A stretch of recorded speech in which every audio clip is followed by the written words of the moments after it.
hope is not a business strategy.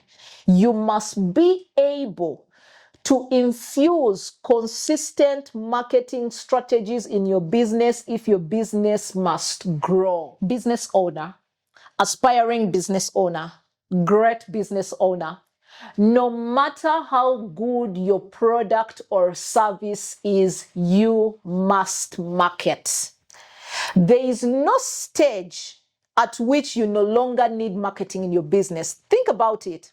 If we no longer needed to market our products or services, the big boys like Coca-Cola, like MTN, like Apple, think about any other big companies, they would probably not need to market their products or services because they have the large numbers. Now, if MTN is still marketing, if Coca-Cola is still marketing to date, if Apple is still marketing to date, you just started your business 2 months ago, 2 years ago, and you're not marketing, what do you call yourself?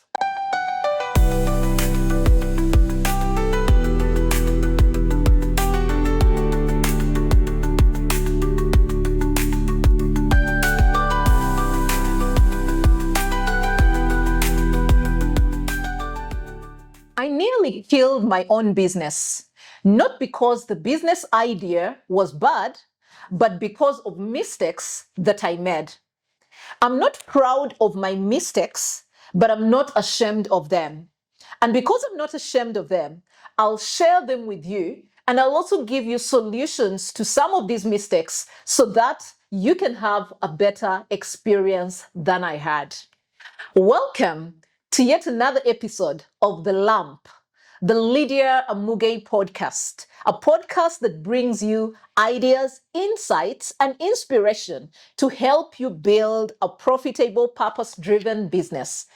Over the last 6 episodes, I hosted 3 amazing guests who shared their stories of how they were able to take leaps of faith to begin their businesses and how they've been able to grow their businesses over time. If you have missed any of those past 6 episodes, you need to check my channel so that you can watch them. They all shared amazing nuggets that I strongly believe will help you to grow your business. And if you have not subscribed, why don't you subscribe and become a part of this big, amazing family where we are on a mission to build profitable, purpose-driven businesses. So let's dive into today's conversation of mistakes that I made and how they cost me. They did only cost me time, but they cost me peace and my sanity as well. So when I started my business journey, I was so passionate and excited. But along the way, I realized that passion and excitement is not all that you need to build a business that will stand the test of time. So today, I will share with you 4 mistakes that almost sunk my business. But glory to God, we are still here 12 years, even after all those mistakes. So just in case you're there and I've already made some mistakes, that is not a disqualification from the business field. You can still continue the journey as long as you play it better. And one of the reasons why I'm sharing my mistakes with you is so that you can play a better business game than I did. So one of the major mistakes I made was mixing emotions and business. Lydia, are you trying to say that we should not be emotional in business? No, that's not what I'm saying. There is a place for emotions in business, but there is also a place for clarity and boundaries. I remember the time when I started my journey because I was so excited about my business idea, because I was excited about the transformation I wanted to cause through my business. Many times I made emotional decisions. One of the major emotional decisions I made was how much I should charge who. There are people whom I charged either very little or no money because of the excitement. Why? They were my friends, they were colleagues, they were related to people that I knew. When I told them to pay a certain amount of money, and they said, oh, that is so expensive, I would say, anyway, it's okay, don't worry, even if you give me this, I will do the work for you.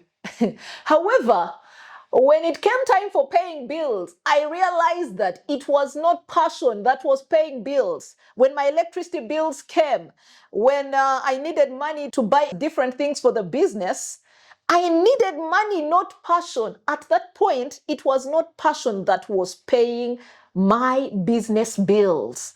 So I realized that while passion is the fire that ignites you to get started, passion does not pay bills. What does that therefore mean? It therefore means that you need to create boundaries within your business. If you have set a price, that is the price. That price applies to your family members, it applies to your friends, it applies to all your clients.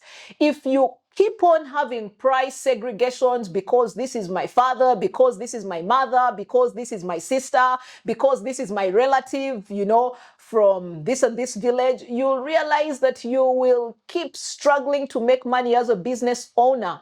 And also you'll affect the perception of your brand because one client will say, I paid this and this amount of money. Another client will say, I paid this and this amount of money. So immediately you have different prices, you will confuse your client base. So that was one of the mistakes I really made, having different prices and also allowing people to take my products and services without paying. Now, on many occasions, I gave credit services to relatives and friends. No, you take this, you'll pay later. Take this, you'll pay later. Ha ha ha. Smell the coffee. When you are beginning, why are you giving out your products and services on credit? Remember, because the business has started, you also need this money to be able to grow the business. So if you're giving out a lot of products and services on credit, you're not going to have money to grow the business. So it's very important that you put standards. Now, putting standards does not mean knowing standards in the head. Putting standards actually means documenting these standards and having them filed. Yes, you heard that very well. Because the standard that is not documented and filed usually is the standard that is not practiced in your business.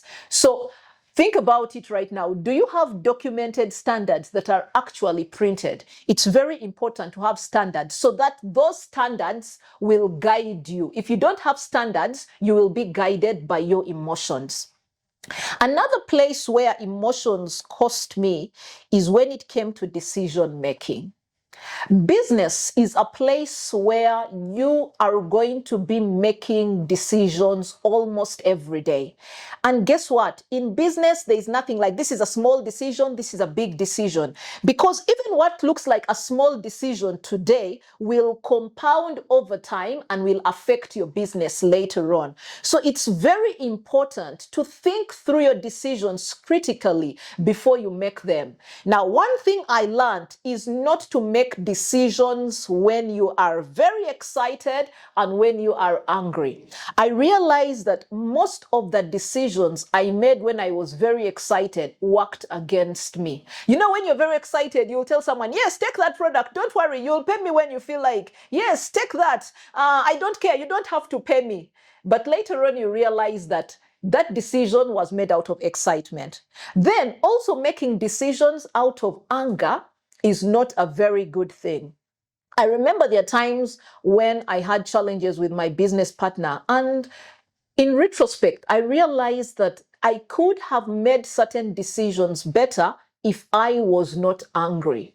So every time when you're angry, always take a bit of time before you make that decision. Actually, that is how I birthed what I call the 24-hour rule, where I take at least 24 hours to just allow myself settle before I now make a decision. Because definitely there are decisions that I made that were not very good. I made them out of anger and they cost me. Yes, they cost me, definitely cost me peace with my business partner then. But Well, there are mistakes. Those are the mistakes. So if you're making decisions out of emotion rather than out of standards, it's important that you correct that in your business. Now, is there a place for emotions? Yes, there is a place for emotions. The place for emotions comes with when you are dealing with people. Remember, we lead people, but we manage systems. So, if you are to lead people, you need to be able to listen and understand what it is they are going through so that you don't respond like a robot, but rather you respond like a human being. And in this case, in such a situation, that is the place for emotions. Otherwise, if you're this kind of person who says, well, the standards say this and I must do this, the principles say this and I must do this, there is also a time for objectivity. So even when there are standards and principles in business, it's important to bring that human bit of you. And finally, on the part of dealing with business and emotions, it's very important to be objective when you're dealing with business and emotions, particularly for people who are doing businesses that they are very passionate about.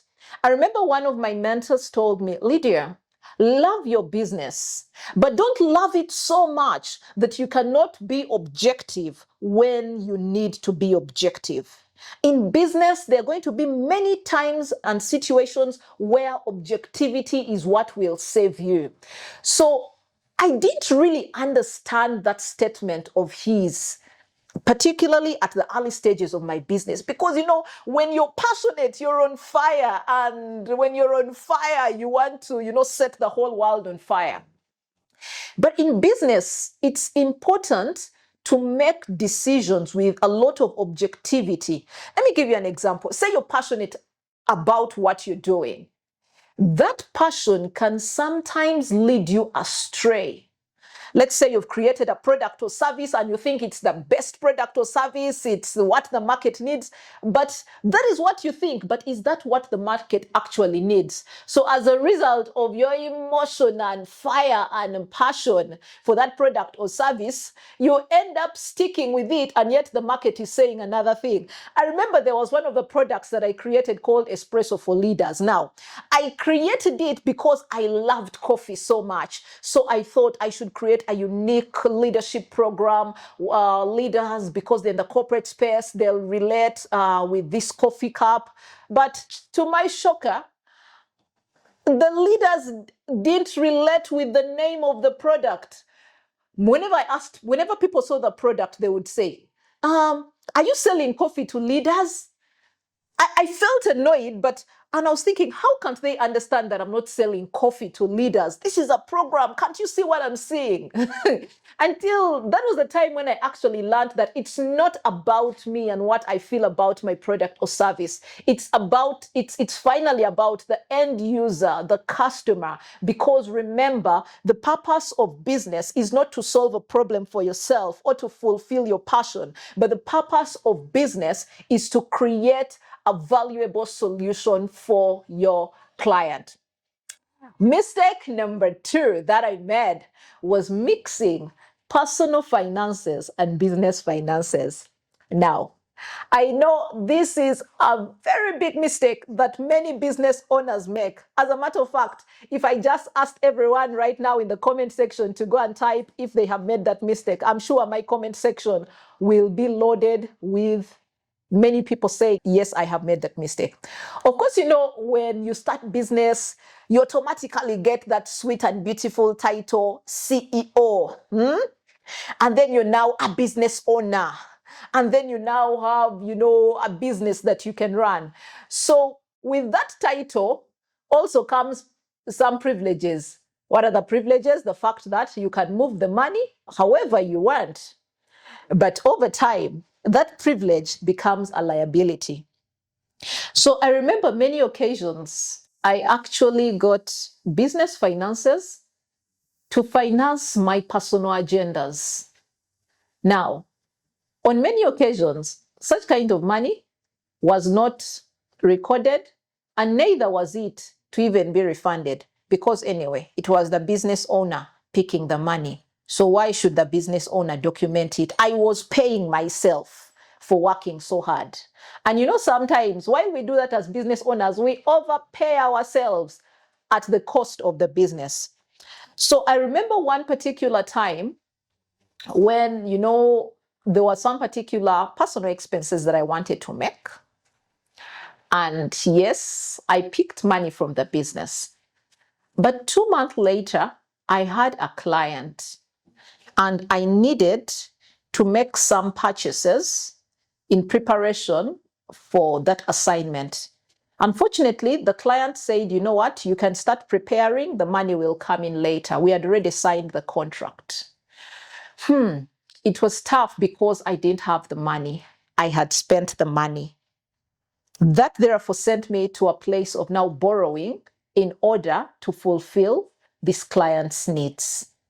Now, the reason all of that happened was because I was ignorant that business money is not my money. And I want to tell you, business owner, business money is not your money. You and the business are two separate entities. That's why you go to the registry of companies and register it as a separate entity. And well, at that point, the truth is that I had already registered the business as a separate entity, but I didn't know that by registering it as a separate entity, it should operate a separate account from me. So I did that for so long and it cost my growth. Now, when you usually do that, you find that the challenge that you will face is that you can't tell how well the business is growing. Because today you pull out money to go for a party, the next day you pull out money to buy that new shoe and bag that you've seen, the next day you pull out money to send your parents who are in the village.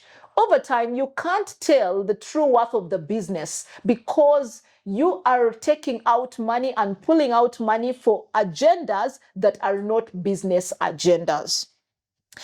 I practiced this bad habit for quite a long period of time until I finally learned about the separation principle. The separation principle is what saved me, and the separation principle is what is going to save you. I know you're listening to me and you're probably making this mistake. What is the separation principle about?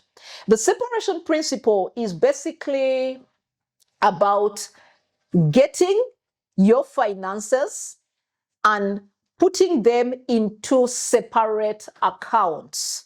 So what are these different accounts? The different accounts that you need to create for your business are, number one, what I call a receiving account. What is a receiving account? A receiving account is the collecting account that receives all the money that the clients are paying to you. So that you're not telling some clients, pay to this account, pay to the other account. So you must have an account that is designated mainly to receive the payments from the different clients. Even if the money comes in through other points like cash payments or mobile money, that money should be all sent to the receiving account.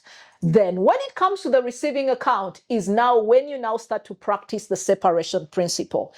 The separation principle is about apportioning different percentages to different accounts. And all of this should total up to 100. So the percentages that you designate to these accounts will be based on the kind of business that you are operating. But these are some standard accounts that you need to have. Number one, you need an operations account. What does the operations account handle? The operations account handles the day-to-day operational expenses of your business, like the need for airtime, the need for data, the rent, anything that is used in the day-to-day operation of your businesses. That account is used to finance such expenses. The other account that you need is a salary account. Yes, you're probably saying, but Lydia, I am the only employee. Why do I need a salary account?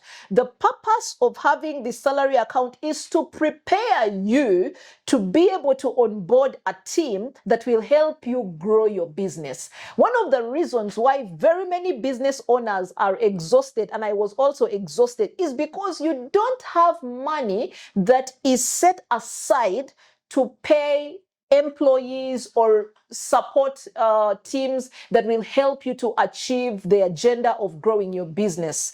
So that salary account, no matter the age or stage of your business, must be opened so that it prepares you for this time when you will start getting employees to work with you. The third account is what I call a profit account. Yes, I remember when we started business, the second or third year of the business, we did a business audit. And the auditors said that our business was profitable. However, when we checked the accounts, there was no profit that the auditors were talking about. That is one thing that really baffled my mind. So what the profit account does is that it gives you an opportunity to run a profitable business right from the start. I implement the profit first principle, and the profit first principle embraces the idea of actually apportioning a certain percentage of profit from the sale of each product or service. Therefore, you're not going to wait for 3-5 years to be profitable. You can actually start running a profitable business from the time you start selling your products or services. Let's say, for example, you're selling your product or service at 500,000 Uganda shillings.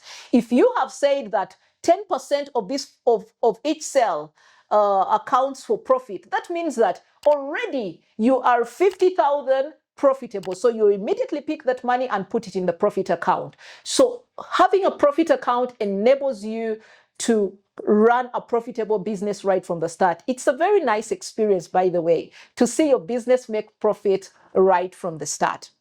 The other account that is very important is what I call the business investment account. Yes, you need to have a business investment account so that in case you need to make further investments later on in the future, you can make investments. There are times when opportunities will come to your business, but the only way of being able to take charge and authority of those opportunities is by being cash fluid. I remember one of my mentors told me, Lydia, one of the things you want to ensure in business is that you're cash fluid so that you can be able to seize opportunities. He actually told me, you know what makes rich men richer? They have a lot of cash to be able to seize opportunities. So when the poor man is selling land, he's able to buy off that land very fast. Why? Because he is cash fluid. No wonder they say cash is king. So you want to have aside some money for further investment, some money saved for further investment in your business. Yes. The other account you want to have is what I call an asset acquisition account. Remember, every business will need to have assets to operate it, whether it's a product business or a service business. So it's important to have an asset acquisition account.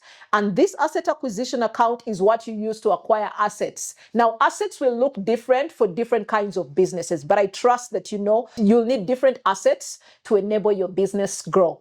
The sixth account is what we call the suppliers account. This account is mainly valuable for people in the product industry because you need to pay your suppliers.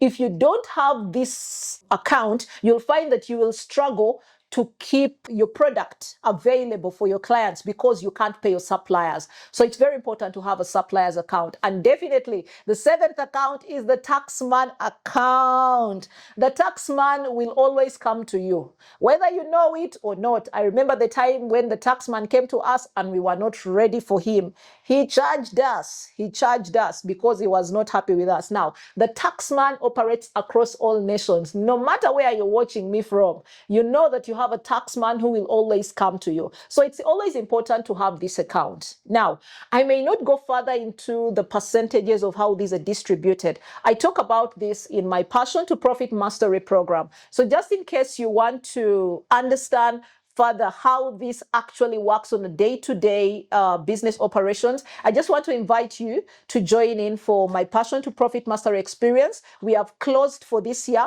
but we already have a waiting list for the next cohort, which we shall run starting February 2026. Don't miss it. If you're interested in it, just type in the comment section, I want to join the next cohort. It will definitely help you to correct this mistake in business. So that that has helped me. And now, because of operating this principle in my business, it's been easier for me to make business decisions. Because you see, when you have each of these accounts, as a business owner, you're able to look at the accounts and you're able to know, what can I do? For example, when you have a certain amount of money in your salary account, you're then able to say, okay, with this amount of money, I can employ this number of people, I can be able to pay these amounts, I can be able to hire an additional person, or I don't need to hire an additional person. Without such information, you will keep on making emotional decisions.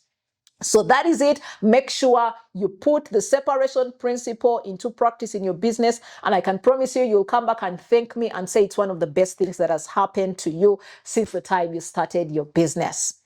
The third mistake that I made was little marketing. Business owner, aspiring business owner, great business owner. No matter how good your product or service is, you must market. There is no stage at which you no longer need marketing in your business. Think about it. If we no longer needed to market our products or services, the big boys like Coca-Cola, like MTN, like Apple, think about any other big companies, they would probably not need to market their products or services because they have the large numbers. Now, if MTN is still marketing, if Coca-Cola is still marketing to date, if Apple is still marketing to date, you just started your business 2 months ago, 2 years ago, and you're not marketing, what do you call yourself? What do you think about yourself? So when I started my business, I thought that, well, because I do this well, because this product or service is good, I don't need to market. And by that time, social media had not fully blown out like the way it has blown out today. So that meant that marketing required one to go door to door to actually meet their potential clients. Now, I remember many times wishing, praying, and hoping that clients will come.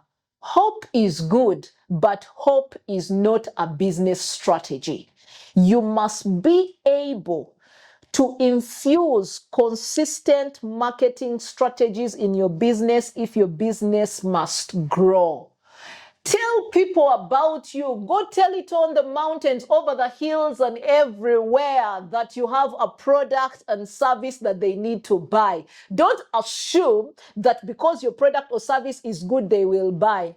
I remember many times there are months when we stayed with no clients, but we were simply hoping that maybe one day something good will happen. We hoped against all hope and no clients came.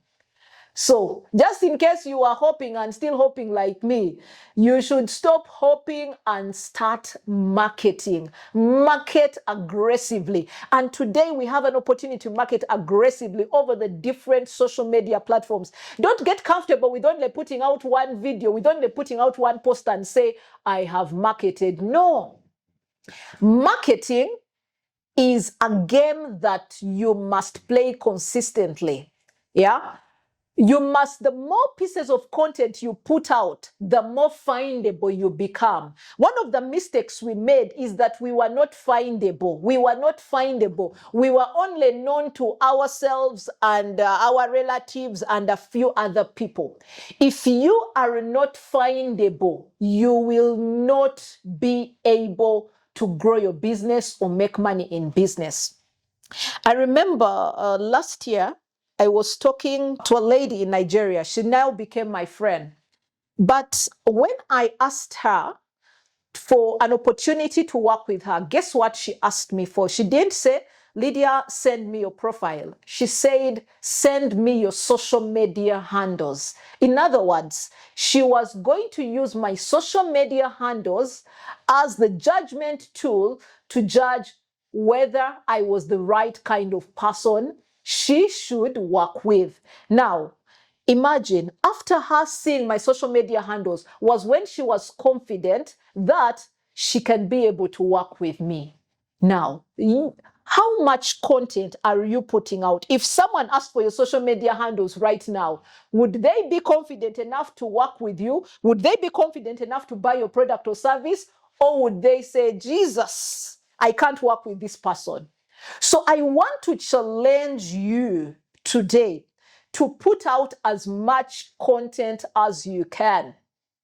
If possible, put out at least a bare minimum of one piece of content every day. Because number one, these content platforms reward consistency.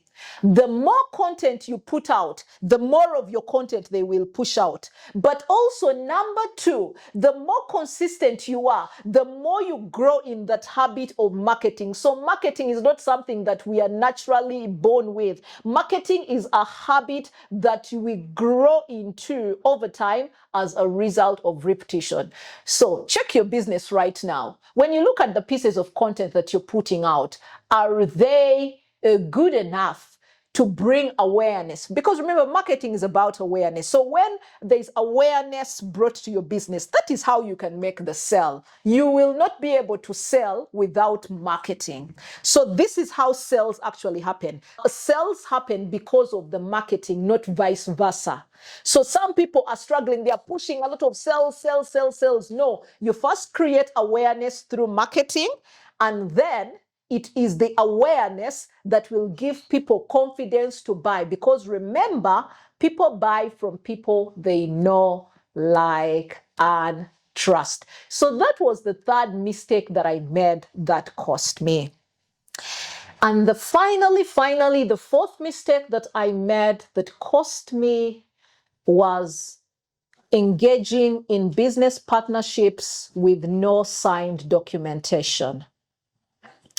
When I think about this mistake, it really sends me back to a lane of pain because it was one of my biggest mistakes.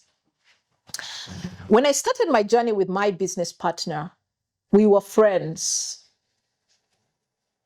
And because we were friends, we didn't think that we needed to document our partnership. We had done so many things together. We had struggled to build the business together. We had introduced our families to each other. Our fathers became friends because of our business partnership. We had gone through the ups and downs together. We shared a plate of food together. We had really gone through so many challenges that we didn't think that we needed a signed document to hold our partnership together. But I can tell you, friends, that papers hold partnerships together. I remember there's a business mentor we met along the way who encouraged us on many occasions to document our agreement and have it signed. But we kept on thinking, what will come between the two of us? We didn't think that at any one point there's anything that would come between the two of us. But as life had it, around our fourth year of business, we had a few challenges. I never ever believed that we would argue so much or fight so much to the point that we would not want to look at each other's faces. But it did happen. And that was the time that my mind ran back to the conversations with our mentor who said, document the partnership, have the partnership documented. And that was the time when his lessons rang in my head. But at the time the lessons rang in my head, it was too late. We were fighting over this and that. We were engaging lawyers. We were engaging auditors. It was such a painful scenario. I remember getting into a 6-month depression because I'd given all of myself to this business. I had given up on my medical laboratory career for this business. So having to now fight over it with my business partner was one of those most painful moments of my business journey. We actually had a fight for about a year until I finally told her, you know what, I'm tired of this fight and I'm going to continue operating the business. If we are not agreeing, you'll come back and you join me, find me where I will be. with the business and we see if we can continue. But all of that would not have happened if we had documented this partnership. Like you can see, the reason we thought nothing would happen is because of the kind of relationship that we had built. We thought that this relationship was problem-proof. Unfortunately, time proved to us that our relationship was not problem-proof. And listen to me, any partnership is bound to face challenges, no matter the kind of partnership. Whether it's a family partnership, whether it's a husband and wife partnership, whether it's a friend's partnership, all kinds of business partnerships need to be documented. That clarity and the clarity and boundaries must be set right from the start. Don't take it for granted, because you see, when you are having the good times, you never think that the bad times are coming. But papers, these signed papers will protect you, will give you direction of how to handle any challenges when they arise. Because the truth is that sometimes challenges will arise. But going forward, after we were able to resolve the challenge after a year, I learned that no matter who the partnership is with, it must be documented. And I also learned that no partnership is too big or too small to be documented. No wonder. What is very interesting is that our mentor who taught us to create these partnerships actually created a partnership with us when he engaged with us. But we were not sharp enough to read the lesson that he started an agreement with us and he has immediately documented it. But in our mind, we didn't think that that was a lesson that we needed to have picked. But anyway, what should you do going forward with partnerships? Document the partnerships, no matter how small. Whether it is a partnership with your spouse or a partnership with a friend, it's important to document the partnership.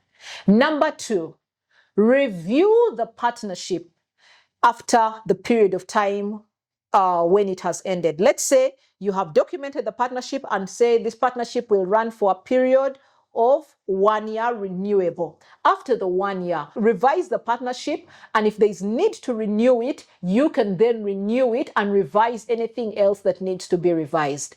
Number 3, when looking out for business partners, make sure that your vision and your values align.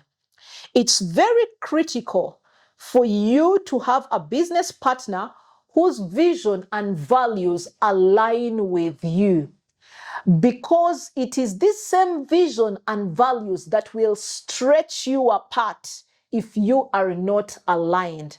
And when I look back to what caused the challenge between me and my business partners, is that at some point there was a divergence of vision. There was a split of vision. She thought we should go that direction, and I thought we should go this direction, and that is what caused the problem. But if we kept on aligning our vision quite often, then I think we would still be together building something great. But nonetheless, we learned great lessons, and fast forward, we were able to realize what we did. We thought that maybe we were young and we didn't know how to handle such challenges back then, but now we know better. So the next time you're thinking of partnerships, make sure you think about putting those different boundaries and parameters in place so that you can have a great business experience. Those are the 4 lessons that almost caused me to lose my business. But glory to God, after making all of those mistakes, it's been 12 years and I still continue to impact lives through my business. So that shows you also that challenges should not cause your business to end. Rather, you should use them as stepping stones to take you to your next level. When I look back, I notice that those mistakes have been my greatest stepping stones. They are now the lessons that have enabled me to build better. They are now the lessons that have enabled me to help my clients build better businesses because I went through that journey. Maybe if I didn't go through such experiences, I would not be able to talk authentically to my clients. But because I went through such challenges, I'm able to talk authentically to my clients. So I don't know what stage you're in currently in your business. Maybe you're going through challenges. Maybe you're about to give up. I want to encourage you, do not give up, because your greatest lessons will not be at your mountaintop. Your greatest lessons and your most tangible lessons will be at your valley points in business. So if you're currently going through a hard time in your business, I just want to encourage you to keep there, stay there, and allow yourself not just to go through the challenge, but to grow through the challenge. Because the challenges that I have been able to grow through are the challenges that are now business assets for me. So I hope you have been able to learn something from this episode. Don't forget to type in the comment section what has been your key lesson from this podcast. And also remember to subscribe so that you don't miss our next episodes. Remember, we have the lamp every Friday, bringing you insights, ideas, and inspiration to take your business to its next level. See you the next time, and thank you for watching.